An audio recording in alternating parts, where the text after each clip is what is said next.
here. So, welcome back to Authors and Chains. We are here with the infamous Rhys David, audio producer and voice actor extraordinaire. Say hi, Rhys.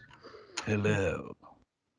Oh, listen to that sexy voice. Oh, it gets me every time. God, ooh, I get chills. I just get chills.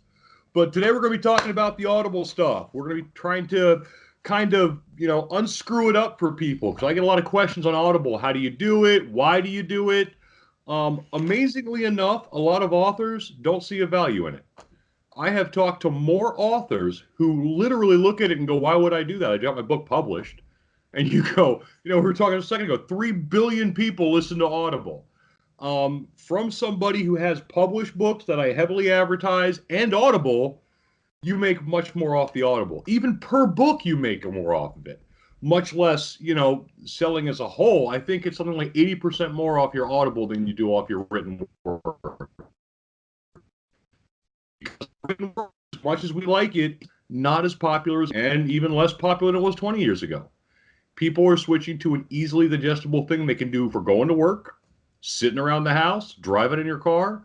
They pick up audiobooks. And everybody I know who's got Audible has like 100 some odd books in their Audible, easily. And I'll kind of run through this. About, I don't know, 2 years ago, a year ago, I decided I was going to do the Audible thing. I was going to invest the time and the money. And ACX, which is Audible's tool for authors and for voice producers to do this, is a very easy thing to use. You go, you register, you find a piece of your book, and you literally set up a script and put it out there. And people will look through that and they will send you auditions. Your job at that point is to find somebody who can read your book. From an author standpoint, and Rhys will probably cover this more than I will, reading your own stuff is not always easy because you wrote it, so you know in your mind what it's supposed to sound like and what it's supposed to do. Having somebody else do it, brings a whole new voice and a whole new perspective to those characters that I will promise you will blow you away. And maybe it's just Rhys who blows me away, but it's literally will blow you away. The first time I sat down and heard the recording of Revenant with Rhys doing it, I literally was jumping up and down like I was a 12-year-old and it was Christmas. Literally, it was just awesome. So, well, you picked a fun section to do. Oh yeah, it was a fun section. I absolutely picked that just for that. But 30 people, and I'll give you an example. 30 people auditioned for Revenant, and out of that we chose one. He nailed it, literally nailed it. Everything about the book, the jokes, the timing, the sarcasm, he nailed it. I was absolutely thrilled. But it takes you probably 20 minutes to go register your item on Audible. It does, 20 minutes. Within a week, I guarantee you will at least have 3 people audition for your book. As long as it's not absolutely horrendous, you will actually have 3 people. Literally. From my perspective, that's what I did. I created the script, I put it up there, I registered, I put all the cool little information, and I sent it out to the web, and Rhys got it. Now he can cover his end of it from a producer standpoint. Let's talk about Audible. Yeah, well, I mean, Audible is as a tool for listeners, it's fantastic. I've been listening to audiobooks for donkey's years, but until you were really able to stream things at speed, getting an audiobook was you either go to a library and borrow it, in which case you probably take a couple of weeks to get through it, or it costs an absolute fortune. But I've been listening to them since you could only get them on tape, since before there were CDs. Oh yeah, the old cassette ones. I still have my Doctor Who collection. I don't want to hear it. In fact, I can't reach it from here, but just outside that door there is an old pack. It's the size of a small briefcase of like one of those child's lunch boxes, just full of cassettes for one book.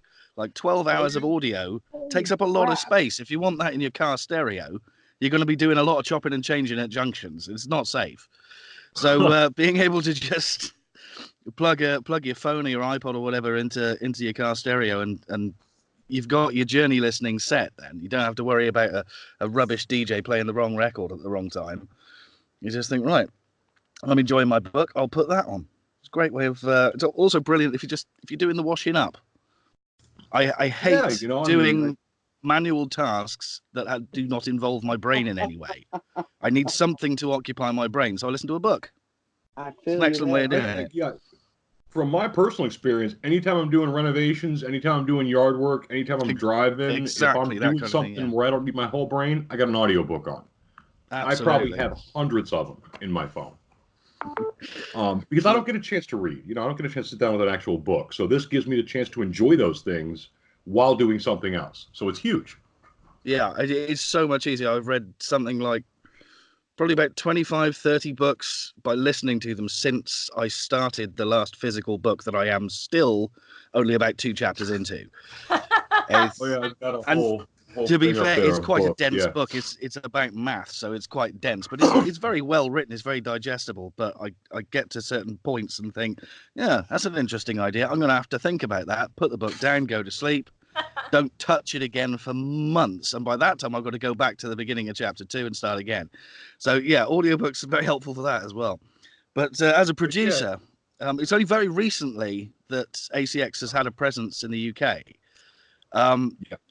there were several, I wouldn't even go as far as to call them companies. There were several operators out there who were claiming to be authorized suppliers for Audible.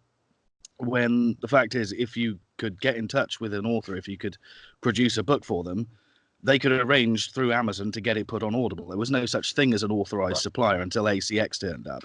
So most of them were trying to con people. What they were actually trying to do was trying to sell you a course on how to become an audiobook producer.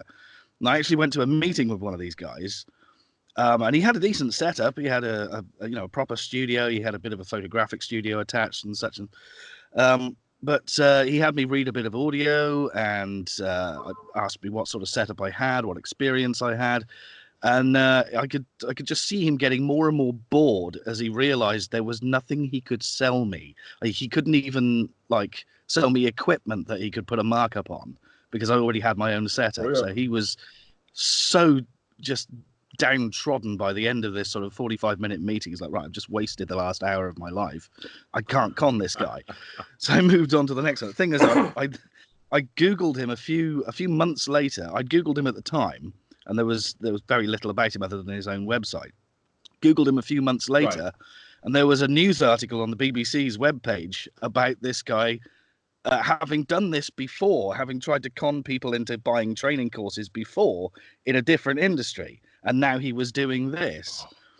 So when ACX turned up, I was sort of at the end of my tether. Am I ever going to be able to get a full-length audiobook job? I've been doing voiceovers and sort of corporate training, explainer videos, that sort of thing. And I'd tried this before, but I tried it again. I thought, right, Audible's authorized supplier. And up came ACX. They'd literally, in the last couple of weeks, they'd just gone live in the UK. And it was honestly, it was a game changer for me. It is now my full-time career. That's It's made great. that much of a difference to That's me. impressive. Well, I mean, well, you got to have talent to do it. I mean, everybody can access it, but it's kind of like the same thing with authors. Anybody can write a book, but getting it out there and getting people to read it is a whole different thing. Exactly. Yeah, getting in touch with the right people, knowing who those people are in the first place. I imagine, just trying to get hold of the right person within a publishing company to get a book published or even read with a view Right. to publishing it in the first place must have been so much harder before the internet. I imagine it's still pretty hard now. But Oh yeah, getting it's there's a lot of difficulties behind it, but that's the whole point. I mean, it's you got to really have tenacity to do it. but what I do, because I don't have to create the work, I can rely on somebody else putting in, months, years, decades of their life into creating this labor of love, this thing that they've had in their head since they were a teenager, since they were a small boy or girl, maybe. And finally, they've got it down on the page and they want an audio producer. And I just go on the website and, that sounds pretty good. Yeah. Wow, I love the not way really into Rhys just romances, maybe cheapened skip my over that. entire work right there. That was just Yeah. awesome. But I don't really have to create anything. I just have to interpret. So my job is a lot easier than what It you took do. a long time to craft those fuck jokes, all right? Well, I will compliment you on your use of fuck. That's an inside joke for readers of the Shadow lot War of Chronicles, pressure by the there. way. A lot of pressure. Yeah, but it turns out, like you say, it is really, really easy to use, and in a way, it's easier from my end. It depends how much material you want to or need to put online, how many examples of your previous work, that sort of thing, you bother uploading. You don't really have to create much of a profile at all, as long as you've put your basics on there, your basic contact details for the site to be able to get hold of you. Once you've done that, you can just start trawling through auditions straight away. You can start trawling through people who've put their books up on the site. There's a little, like you say, just a little chunk of the book. Some of them put a bit too much up, but a little, maybe Kinda sometimes like it's only Google for 30 audiobooks. seconds It worth of literally audio. is, yeah. Sometimes it's 45 minutes. Sometimes they want. So usually I'll cut that down. I'll pick a 10-minute chunk of it at And most. there are people out there who will, and this is the one other thing I get from authors. It's like, well, it's just so expensive to get it done. And it's like, okay, well, what have you done? Well, I do military sci-fi, so I went out and looked up R.C. Bray, and he's $550 an hour. And you're like, of course it's overly, you've got a 14-hour, 15-hour book and $550 an hour. Yeah, go mortgage your house.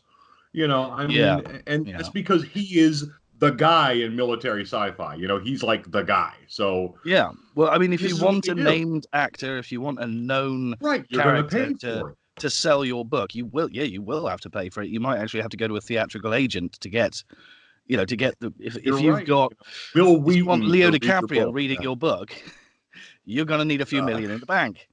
I Patrick Probably not a few Stewart. million, but still. If I was going to hire somebody, it would be Patrick Stewart. Well, he's yeah, not for my book. fabulous Yeah, Patrick voice. Stewart would be He awesome. actually, I because love he's got Patrick plenty in the bank Stewart. himself, if he likes the project, he doesn't actually charge that much. So that's how he's ended up on. He does adverts for tea in England because he likes the advert. It's a funny advert. Yeah, I You get don't a have kick to out pay of him his millions. house. And obviously he's an Well, he's American got dad that as well. voice, man. He could be anywhere, and he just speaks, and everybody goes Picard. I mean, literally. It's See, just, that's Well, not depending on my the generation, reaction. I'm Professor going, X. where's Yeah. the right, ball, pretty dude? much. But he's just got one of those voices. But what I usually tell But mind you, authors, he worked at that. He learned to speak like that. He's from Leeds originally. He's a Yorkshireman, so he didn't have the received pronunciation, the classic English accent when he started out. remember He went to school and learned how to do that. 1981. Yeah, Excalibur, 1981. He played in that, and that was the first time I heard his distinctive voice. Was in Excalibur. He had that very Shakespearean, powerful voice during that movie. What It was he just like, originally was a Shakespearean. yeah, actor. he was a He Shakespearean. still read the Yeah, he was RSC. I think he did. I don't think he did Hamlet, but I'm pretty sure he did Macbeth in his early years. I'm pretty sure he did Hamlet. I'm pretty sure. Not It on wouldn't surprise me if he had. I 1981's just haven't heard of Excalibur. That was the first time I saw Patrick Stewart. Was in that movie. He played Guinevere's father or something in that one. It was great. I just showed my age there, by the way, but that was okay. Dude, that was Merlin. He had the cool metal headpiece. That was awesome. That was in the 90s, wasn't it? That was like 87 or something. He was on TV Yeah. before then. I've been watching him since the first Star Trek Next Generation episode. Well, this was pre Next Generation, though. That's what he was. Yeah, but yeah. Going back to this guy's just he was awesome. But from an author standpoint, what I usually tell authors, keep your mind open. One of the things first thing I will tell you is don't read your own book. If this is your first time doing Audible, don't, because there's breathing things you got to worry about, and it doesn't sound good, and it's your first book, and you're nervous, and you're not going to read it right. Your timing's going to be off. It really comes down to voices and timing, at least for me, when it comes to a book. And one of the hardest things to do when you listen to somebody read your book is enjoy it. And I was fortunate enough to have Rhys do it because I listened to my whole book and I enjoyed every minute of it, which was something you don't do as an author. Because anybody out there who has written a book will do the same thing I do. The second they pick it up, hear it, or read it, go, well, I should have rewritten that. That was retarded. Why the hell did I get him to say that? Where the hell did that come from? You spend half your time going, if McDonald's is hiring, I'll just put this in the, fireplace and go do something else. Because that's what you do. But I was fortunate enough to literally forget I wrote it. I'm listening to it. I loved it. I forgot I wrote it. It was great. I mean, that was the best sales pitch ever. Was I literally forgot I wrote the thing. I'm like, that's a funny joke. And I'm like, oh wait, I wrote that. That was awesome. Yeah, you know. And that's Yeah, some people laugh at their own jokes all the time, but if you're not that kind of yeah, person, no. being able to laugh at a joke you wrote is quite a big thing. I only do that when I'm Agreed. stoned. But I always tell people when they're doing audio for the first time, put it out there, keep your mind open, listen to the book. One of the nice things about going and having somebody else do your book, as I was saying before, it brings a new vision to your story. In your head, you have your own movie. You know how it plays out.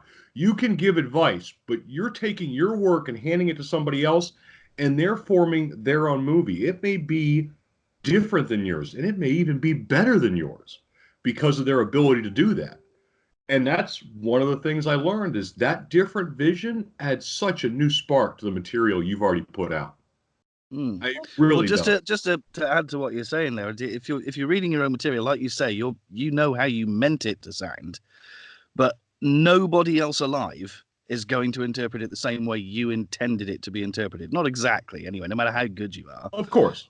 So you, in a way, it's almost necessary to get that third person perspective on it, because any third person is going to have a better idea of how everybody else is going to hear your words than you are, because you spent so long crafting it. You've heard it so many And times, that you've read is- it over that and is over again, actually- you've changed the sentence so many times, you know exactly how you thought it should sound.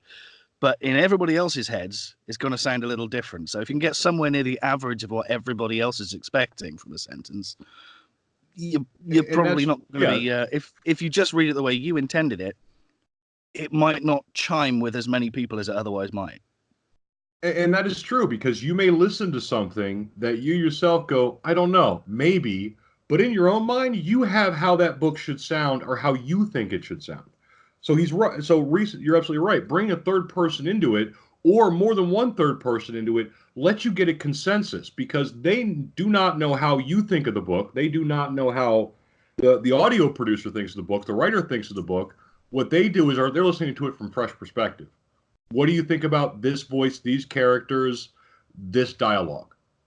And they come at it brand new, and you get a fresh perspective of how they think that's going to sound. And that's the first thing you get when you're doing that is how your audience is going to take to that book.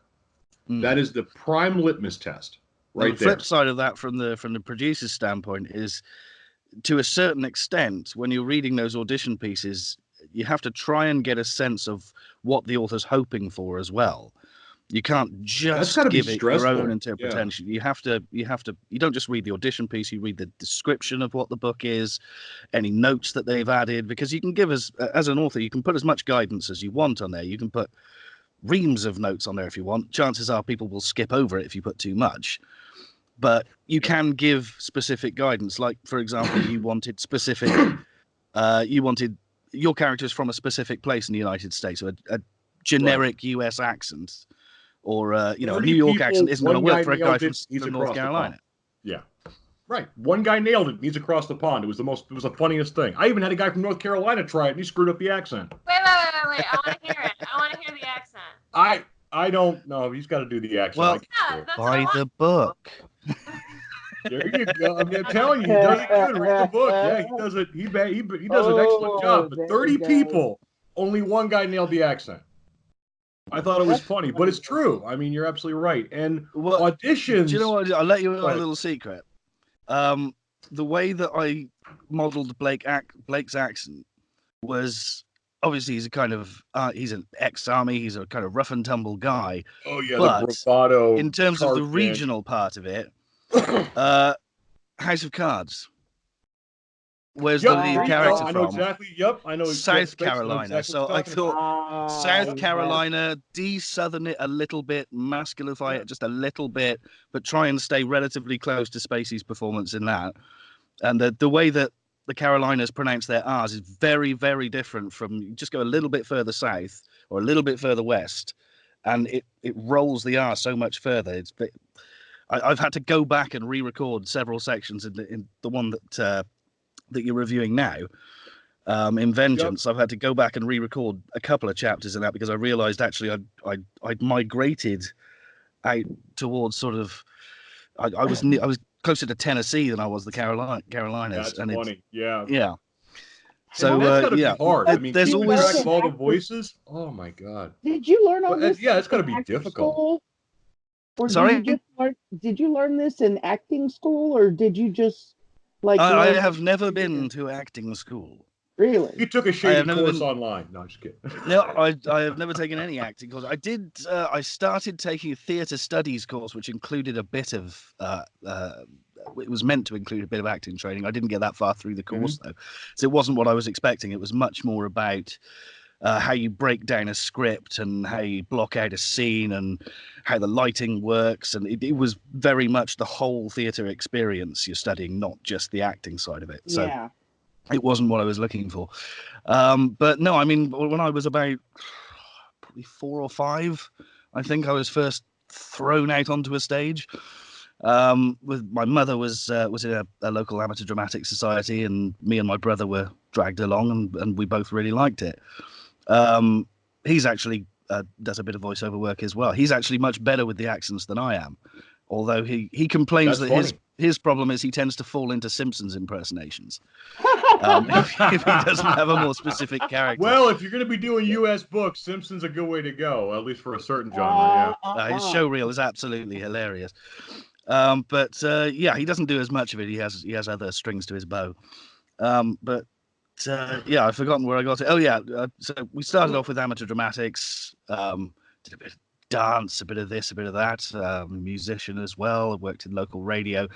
And I got to a certain point where I was working for an insurance company, and they sent around a piece of training material with a voiceover done by someone in the training department who had terrible equipment to do it on, had a very monotone voice and a lisp and a very thick regional accent. And he knew that he was doing it really, really badly, but there was no one else to do it for him. So I just said, look, do you want me to redo this? He said, yeah, absolutely. No, I'm not insulted. Don't worry. If you can do it, if anybody else can do it, if anybody else had volunteered, I'd let them do it. Go for it. So I took the materials home and re-recorded it, and they sent that around the company. And then a couple of other departments wanted me to do theirs, and I got a bit of overtime out of it. And then the parent company for that insurer, the global parent company, said, oh, well, can you do our risk training? And so I did a few pieces of that. And I thought, well, hang on. I used to be on radio all the time. I didn't get paid for it. I was a volunteer at the time. But I actually have quite a lot of experience with this sort of thing. And so why don't I just try and get paid doing this? So I just started Googling, voiceover agencies, that sort of thing. And eventually that led to ACX and to... Yeah. ACX is a tough job because you're wearing more than one hat as a producer. I mean, you've got the nice mic there. You got a filter buff. You probably got some PreSonus equipment. You probably got like Pro Tools or GarageBand or something, to mix it down. But you're not only a voice actor, you're also the producer. You have to go back, mix it down, do the cuts, listen to it, make sure it meshes okay, make sure there's no background noise. There's a lot of work when dealing with audio files. A lot of work. There is. I mean, so the amount of experience and the how used I am to the software, it's a lot quicker for me than it would be for somebody who's never done it before, certainly. But it isn't actually as technically difficult as you might think. You don't have to spend a fortune on software. Yeah. You don't have to spend a fortune on equipment. That most home PCs now have onboard sound that will do anything you need it to. If you were producing music, it would be a different matter because you're playing a lot of different sounds at the same time. But most PCs will do what I'm doing when I produce an audiobook. There's free software out there. Yeah. And maybe I was using the wrong software. Brilliant, but I was using Audible. When I had done the one test, when I had done one test, I wanted to hear how I sound reading it. The limiters, the de-essers, putting all this stuff in, setting it up, and then hearing the breathing, because that was the hardest thing. When you read something, and Blake walked into the room, you're like, oh, it's disconcerting when you first feel like this is something I had to do. I used to run training courses at when I worked for the radio. One of the things that people do a lot when they're speaking off the cuff, obviously, is say quite a lot, and you have to You train people not to say The other thing is when they're listening back to their own voice, they hear themselves breathing, and they think it's really, really loud, but it's not. It's not necessarily really, really loud. It's just that you don't notice the sound of your own breath. So when you hear it played back, you think, oh my God, that sounds terrible. No, that's what everyone else always hears. Maybe it sounds terrible, but probably it just sounds completely normal. Yeah. And actually, I did watch a couple of online sort of how-tos that ACX produced, and a couple of just on YouTube when I first started trying to do full-length books. If you're doing like an explainer video or an advert or something, you do want to get rid of all of the breath sounds. If you're reading a book, the breath is part of the timing. It's part of how you mark how a sentence works, how a paragraph is going, how a character is feeling. So you actually don't want to get rid of your breath unless it's like a really scrappy breath or there's a strange sound in your throat. You want to leave most of that in.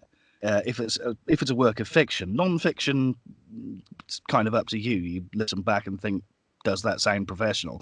But when you're doing fiction, when you're reading characters, when you're reading narrative, breath is a very important part of what people hear when you're talking to them. So why would you get rid of that when you're producing audiobooks? So there's a lot less work than you might think. Most of that can just stay in. Really, it's just mistakes. And that was, and that was probably me going back and listening to a couple of my ad pieces that I had done and been like, what point did I get hungry enough to eat the mic? Because that's literally what it sounds like I'm doing is chewing the mic. Yeah. Yeah, it was. I had actually a note on the bottom of my PC when I was recording a couple of things, which said, "You moron, breathe out your nose." Literally, that's what the note said. It's right there in front of the microphone, because it was horrible. But I mean, there's a lot of things. Now it depends what kind of work you're doing, but I mean, things like that. Just leaving yourself a little note to remind you of something that's not obvious. Sometimes reminding yourself of something that is obvious, but when you're sitting down with headphones on in a silent room with a microphone in front of you and your voice is really loud in your head and there's nothing else going on, what might seem really obvious when you're thinking about it, having a cup of tea in the living room, when you come and sit down and record it, it goes completely out of your head. So stuff like that's really helpful. Just writing down little notes, like, some people, write down what would so-and-so do to help them think about things. Other people, don't forget to do the washing up. It's the same with any task. If you think you're gonna forget something, write it down. There's nothing wrong with that. It's and this is the funny thing as we progress further in with different books and characters. Is one of the things I always wonder is how do you keep track? Now it's got to be great when you have like a book with preset 3 characters to entire series. It's awesome. But when you got somebody like me and you're sitting there and you're throwing characters in left and right, you got to be sitting there going, "Fuck, really? 3 paragraphs with this guy and he's gone. I come up with a voice for this, you bastard." I mean, you got 6 main characters and like a bunch of people coming in off the side. Well, the way your cast is constructed is actually it's quite helpful for that, because there is a core cast. That's the crew.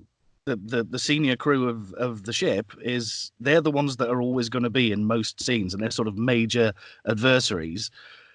You're going to have to come up with a distinctive voice for them. For everybody else, you can be relatively generic, but yes, you do have to keep track of, if it's just like within one scene and you refer to a communications officer several times, then you do have to remember what voice you used for the communications officer. But in a different scene, if you refer to the communications officer and they don't have a name, could be a different officer. Doesn't matter so much. And the thing is, the listener will have completely forgotten that voice because it was a generic one. But the core cast, if it's really obvious from the way the book is constructed who the core cast are, then that makes it a hell of a lot easier. Otherwise, you do have to keep backtracking or make a lot of notes on who's who. The book I'm producing at the moment, I've got 2 A4 sheets covered in character notes because the author very kindly let me know in advance, these are the characters that are going to keep coming up. These are the ones that are going to be in the next couple of books. Well, at least he wasn't a jerk. That's good. Because I didn't there was no notes when I sent it. I'm like, here's a book, have fun, see ya. Well, that's what I'm saying. You didn't need to because they're the crew of the ship, so it's obvious. With his, it's a whole spread out world, and it chops and changes on different continents. You don't know who's going to be coming back and who's going to be killed in the next scene. So it was really helpful to have those notes. It's not always necessary though. Like a non-fiction book, for example, no characters at all. Brilliant. Somebody's telling you their life story. Even if they're quoting their best friend, if they're like recounting a conversation, you don't necessarily have to come up with a character voice because it's this person's life story. It's them who's telling you this.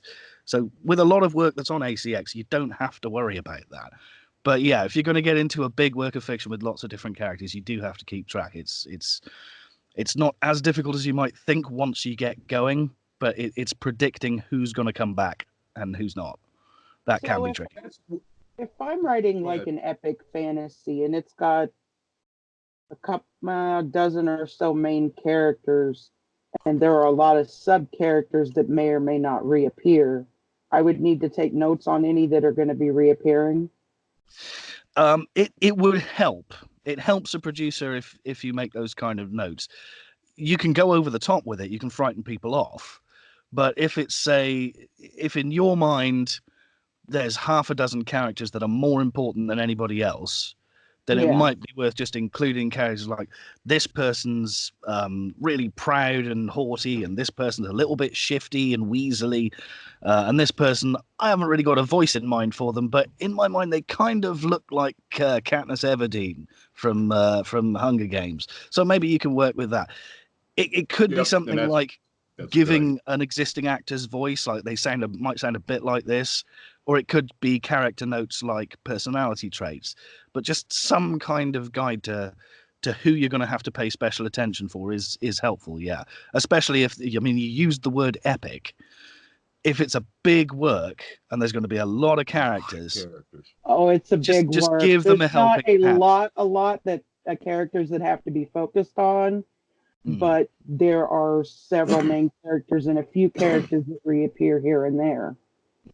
Well, remember, you don't necessarily have to do it for the audition. You could give a couple of notes just for the characters that are in the audition, or just leave it to the producer to come up with it. Once you've chosen somebody, once you think somebody's got a good handle on what kind of writer you are, what kind of atmosphere you want to be put across, if you pick someone you like, you can give them as much assistance as you want through the process. You can keep communicating with them all the way through it, or you can just give them a couple of notes and say, right, go. It's entirely up to you how you want to handle that. But whatever you do, you don't have to worry about it in the audition necessarily, as long as you give them enough information to give you what you're looking for, to give you a good example of what they're capable of. So how many words approximately do you like to start off with for the interview part? I would say the script is preset. Yeah, they usually do preset for the script, don't they, if I remember correctly? I'm not sure how your side of the site works, to be honest. I've never seen the author's side of it. Some people will put it on the web page. There'll be a chunk of script, and I think that is limited to a few hundred words, maybe 1,000. Others will like 1,000 upload words. a sample script, and sometimes they'll give you the entire book and say, "Can you just give me something from chapter 3?" So there are different ways of doing it, but I would keep it limited to something that shows, say, 2 or 3 characters that you think are really important, maybe more, but the ones that you think are most important to get right.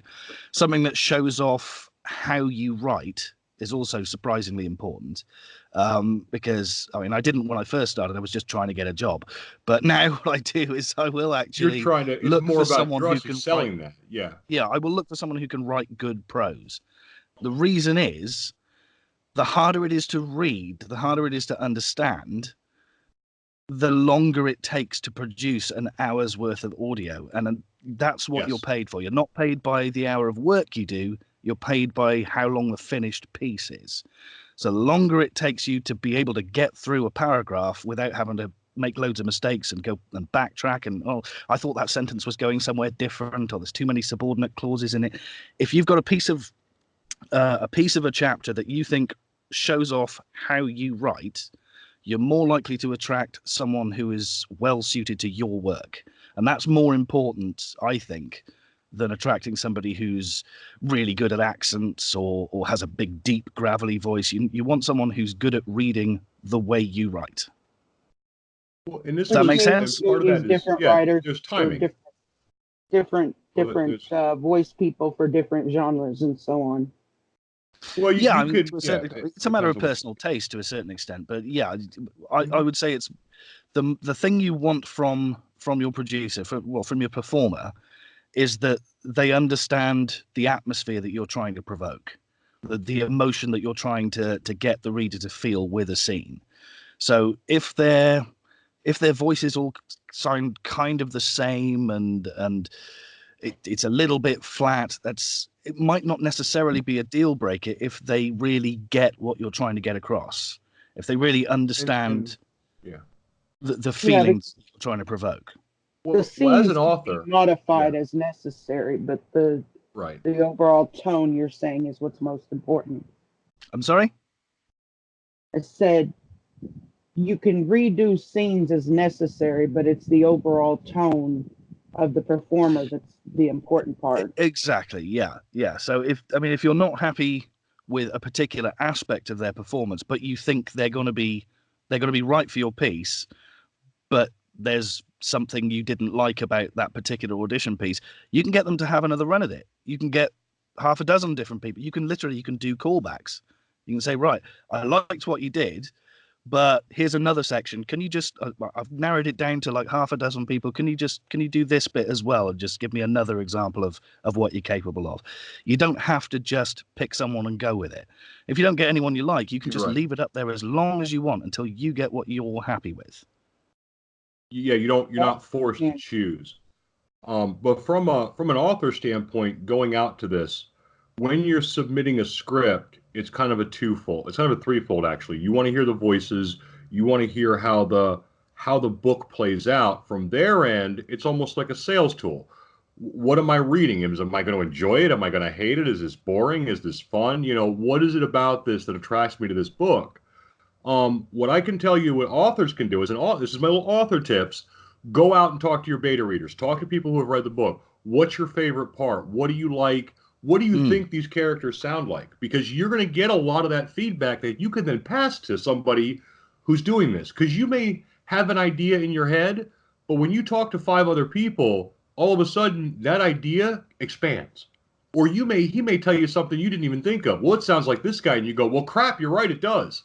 So this is a great way to do it. You're not in a vacuum. You have a lot of resources to turn to, people who've read your book, your beta readers, your editors, whatever, to be able to formulate this. And if somebody's close but they haven't quite got it, don't be shy. Reach out. Say you're so close, but here's what I'm thinking. Exactly, it's a collaborative effort. You wrote it, they're speaking it. You can do that. That's the whole point to it. The better you work together, the better that book's going to be. The last 3 books that I've been engaged to do, not including your own, they've all asked me to do that. Yeah, that's good. The last 3 other authors that I've done. That's right. They've all asked me to take take another run at that piece, or they've given me another section to see how I do with that. It's actually quite a common thing. It seems. First few jobs, I was going for, who's going to be most desperate. Who's going to be most desperate for somebody who's got the skills. Once I had a few under my belt, I'm a bit more confident now, and I will actually sift through people's audition pieces to find something, like you say, find something I think I'm going to enjoy reading. And something most can do justice to. Most of my clients now will ask me to have, if not another run at the same piece, then at least to have a go at a different part of the same book. Yeah, and that makes sense. I mean, they want to see how that pacing is going to go. But I mean, from an author standpoint, I mean, from my standpoint, it's you want to get somebody good. You want to attract somebody who's good. You want to attract somebody who's going to like your book. So pick a part that is the essence of your book. If your book is action and funny and sarcastic, pick that part. If your book is serious and mysterious and there's a lot of murder, then pick that part. Pick a part that's going to give you the essence of that book.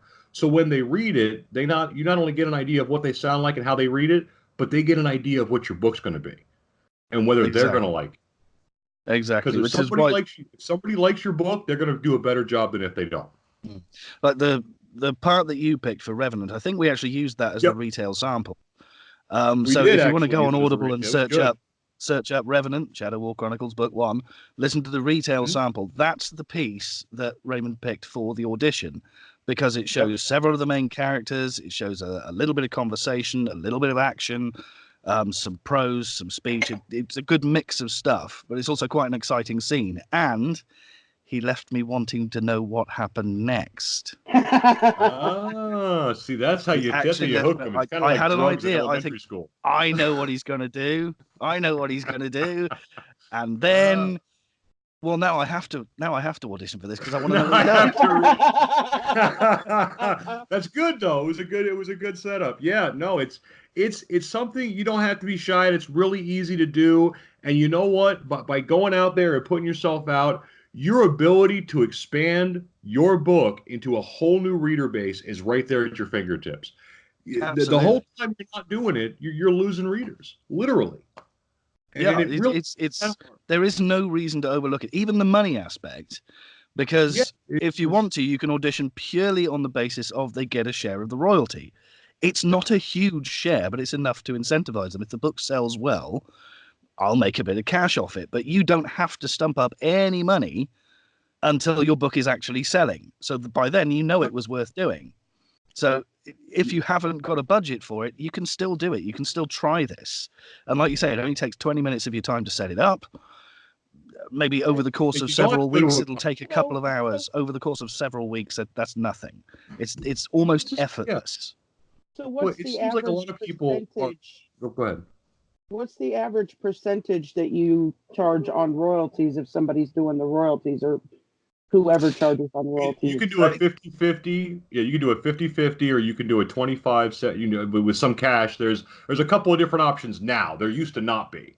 But yeah, it used to be all standardized. Now there's a few different options on it. Yeah. I haven't done a royalty share for a while, just because I'm doing it as my full-time job. I need cash. Yeah. So yeah, I don't tend to do that end of the market anymore. But most of the more experienced producers will tell you it's better to have a mix of jobs that you've done for payment on the day and royalty jobs that will keep giving you a little bit of cash over a longer period of time. It's good to build that up. Right now, I'm in a position where I need the money now because I've only just started doing this full time. So like you say, I've got rent to pay. But once I get ahead of the bills, I've got a little bit of money in the bank, I'll do a few more jobs that are royalty share or part payment, part royalty share, just so that long term, if, for example, my computer blows up and I can't do any work for a couple of weeks, I'll still have at least some money coming in so that I can buy a new computer, for example. So yeah, there's a lot of different ways you can do it, and a budget is not necessarily a deal breaker. And that's and you're absolutely right. You can actually put your book out there and test the waters with that. I mean, this is, and the one thing I get from authors that kind of irritates me. I don't know if this is from the web or if somebody's giving them advice. You don't have to go to a company, which then goes to Audible. You don't have to go to a production company. You don't have to go to a recording company. You don't have to do any of that. You can literally go to acx.com, sign up, and it walks you through it in 5-10 minutes, literally. Yeah, some bright spark at Audible realized that there are lots of authors out there who want to get their stuff on, and lots of producers out there who want to do the work, but they can't find each other. So rather than do what most sort of voiceover agencies do, which is either you pay an annual fee or they charge a commission on the work or something, they literally just set up an introductory service. It's Match.com for authors and producers. It's literally only you don't pay for it. Kind of like freelancers. And there's marginally less. Exactly. But it's I talk to an author. I talk to a friend of mine who's an author of a very popular book. I won't mention the name because I don't want his agent coming after me. But we sat down and talked about his Audible experience versus my Audible experience. Now he got somebody very big to do his book, but he's like, I paid the company 30% of the work and they just did everything. I'm like, really? Because I get 100%. It took me 15 minutes. So literally, and he's like, really? So that was a fun conversation, actually. Yeah, that really was. I was So like, The thing 30%? is, Wow, you got screwed. it's Yeah. there's probably, I would think, in the mind of most authors there would be a bit of a myth, an automatic myth almost, that it's a selling point if you have a famous actor. It Yeah, can no, be. I it mean, for really, example, it can get yeah, you yeah, featured on usually Audible's would, yeah. front page, maybe, if you've got, Stephen Fry reading your book rather than me. You're more likely Dude, to Steve be a Fry was featured awesome. book. Yeah, But it's not that much of a selling point. What the selling point is the retail sample that you put on there. So as long as your performer's good, exactly. as long as you're happy with them, it doesn't And really, this it is doesn't pay to pay tens of thousands of pounds to an outside production house to hire a big name actor to produce something that's going to be of basically exactly the same quality of something you potentially could have got free of charge. And the best way to tell that is ask them, were you of Audible? Yeah. How did you choose your books? Because I don't go out and choose my books by oh, Will Wheaton wrote this, I'm gonna have to listen to it. No, I actually go out and listen, look at the book, and maybe I might like it, maybe I might not. Because even voice actors will do books that you probably won't like. I mean, Yeah, that's the thing. yeah. Yeah, I mean, I've done a couple of doozies. Yeah, no, Oh yeah. there was one a few months ago that was. I had a bit of a gap in my schedule, and they wanted a rush job, and it all matched up. I thought, why not? I did a non-fiction piece about investing. Um, Oh, that's awesome. That's a and real I, page I turner right wasn't there. expecting it to be the most scintillating read, fair I enough, get but it. I thought it might be quite interesting. Um, and as it turned out, not only was it not really a book, it was a collection of lots of articles that Oh, this one person had written. So, and they were oh, all on the same subject, and they were all more or less introductory to that subject. So there was virtually every chapter repeated itself oh, in many oh, ways, like oh, the oh. same basic phrases used over and over again. The whole paragraphs were copied and pasted in some cases. Not only that, I think a lot of these magazines that these articles were published in originally were foreign language publications. And it's just been oh, run that's through awesome. Google Translate and copied and pasted into a Because chapter. Google Oh, Translate works so well. Yeah. oh, So hard to read. It ended up, it worked out that I was just a quick sum in my head. It worked out that I would have been earning about maybe $12 an hour, and in terms of my actual work that it took to put it together. And wow. that is just nowhere near enough to make it worth doing That's a that kind of thing huge cut again. in pay from what you normally get. It is a Yeah. massive cut and pay.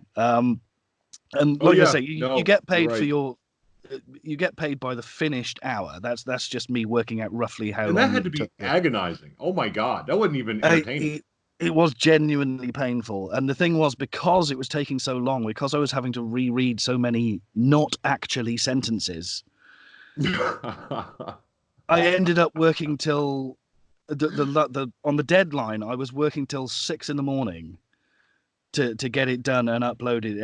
And no, sorry, I was working till 5 in the morning and then leaving at 6 to go on vacation. Damn. So Oh I God. got no Oh, sleep at all. Oops, I've broken the lights. Lights went out. Uh-oh. He forgot to, hook up his generator. Brown chicken, brown cow. Oh, I nearly that's went You with have a the timer in atmospheric there, so lights. that way you can go, oh, I spent too long in here. I gotta go. Yeah, that's not my wife Double light flicking the time. lights on and off to make me go to bed. Remember those little bathroom timers they had? Little bathroom timers. You put it on for like, a minute and then it would go out. You had to go back to it and turn it again. I can see that. I spent too long here. The lights are. I gotta go. Yeah. Oh, Yeah, I okay. used but to have yeah, those in from the So, corridors a, of a building I lived in. the so Reese Uh, wanted to biggest mention thing. a couple But of projects that he's working on. absolutely, I wanted to cover. Well, I want to ask one thing before we do that because I know it's getting late and he's probably gonna go to bed very soon. From a producer standpoint, coming at it that way, what advice would you give authors coming into this that will help them to gain a producer, to make the process easier, or to entice people who do your side of it? well, it doesn't hurt to have a decent budget. I will say that you don't necessarily need one, but it doesn't hurt. You will get the more experienced people, the Yes. more they will search for the higher paying work first. I know I do. In terms of what you actually put on as your audition piece, like I say, pick something that's representative, pick something that's going to attract the kind of somebody who likes the kind of book you've actually written, something that represents the work that you've done, gives them a good idea of how you write, what kind of characters are involved, what kind of work it is. The blurb that you give your, the dust jacket entry that you put on there, make sure that does actually ask a few, like you say, ask a few of your beta readers, make sure that does actually represent your work. But above all, get someone to read it out loud to you. Make sure that it is actually possible to read it all the way through, the audition piece, all the way through out loud, not knowing what you're about to read, and not run out of breath or lose track of the sentence or forget how the sentence started. A big problem is run-on sentences. Just in life. I mean, I've been spitting them out all night. A big problem is run-on sentences. It's more of a problem when you're trying to read something blind. If you've got, anything, if you're getting close to 3 lines, sort of 3 full phrases in one sentence, maybe think about breaking it up. It might be important for you. It might be important that it is one sentence, but if it's not absolutely necessary, break it up, break it down, just make it easier to read. Because a lot of people, not everybody, but a lot of people, when they're reading on the page, they'll be reading it out loud to themselves in their head. And if by the time you get to the end of the sentence, you've forgotten how it started, that's a hard book to read, and you're probably going to put it down, and you're not going to buy the person's next book. So just in terms of retention, that's important in terms of retaining your readers. It's equally important when you're trying to find someone to read your work as a producer, because especially a more experienced producer is going to know that the harder it is to read, the lower your pay is. Like I say, the longer it takes to actually produce an hour of audio, the less of a profit you're making on your time. So that is a factor. It's more important that it's representative of your work, but it's something to bear in mind that it has to be relatively easy to read the first time. You're going in blind, you're just reading it straight off. Get somebody who's not one of your beta readers to read that section to you out loud, just see how they do. And that makes sense. No, it absolutely makes sense. Absolutely. And I appreciate your time. It's been great having you here, Rhys. Now, for those of you who want to find out what Rhys has done, please go to audible.com, search RHYS David, and find his work. Amazingly enough, you will find, he did an awesome job on the Shadow War Chronicles. He's also done things like Hannibal's Foe, obviously Revenant, Jamestown, Vengeance, Lost Star. I think Principles to Fortune was one of them. Anything off the top you could think of you want to make sure we mention? Well, those are the main ones that are already out there. There is one that's just going through quality assurance right now called Beginner's Luck. And I'm really, genuinely, really impressed with this guy's writing. It's a wonderful world he's constructed. It's really well written, lovely prose, really well-rounded characters, and it's there's a lot of post-apocalyptic sci-fi fantasy around at the moment. Of those books, it's actually quite an original take on the idea. So if you're a fan of, in any way, a fan of speculative fiction, you'll like this guy's world that he's created. It's quite original and it's really well written. When is it releasing? It's difficult, as you know, it's difficult to say how long quality assurance is going to take. Well, it should be in the next couple of weeks, 2, maybe 3 weeks. I would think they've had it for about a week so far. Well, I'll definitely grab it. And anybody else out there sees it, grab Beginner's Luck. And those of you who didn't know that I haven't shouted to the top of the world, Vengeance will be out roughly the first or second week in September as well. So Rhys has some very good books coming out. I will make sure to put all those up on the site as well. Thank you very much. Well, thank you, Rhys. I appreciate you coming by. Not at all. Thanks for having me. Go to bed, man. Oh, yeah, absolutely. I'll see you in a couple once when my next one comes out. So I think I'm going to be very, very English and go and have a cup of tea, and then I'll go to bed. Hey, go. I'm going to go get some coffee. I'll be very American. When I say I'm going to have a cup of tea, I'll just tuck this behind my ear for when I have my cup of tea. Oh, there you go. That's good. You got a little pinky thing you got to go on there. Don't forget that. Yeah. I'm going to go queue and have tea. Nobody does the pinky thing. Oh, I do, but I do it with pints of beer. I just do it to annoy people. I don't blame you. He puts beer in his cup. Remember the pinky. That's right. You He's can be got the very lager insulting the with your tea. pinky. That's not tea. That's Guinness. I know better.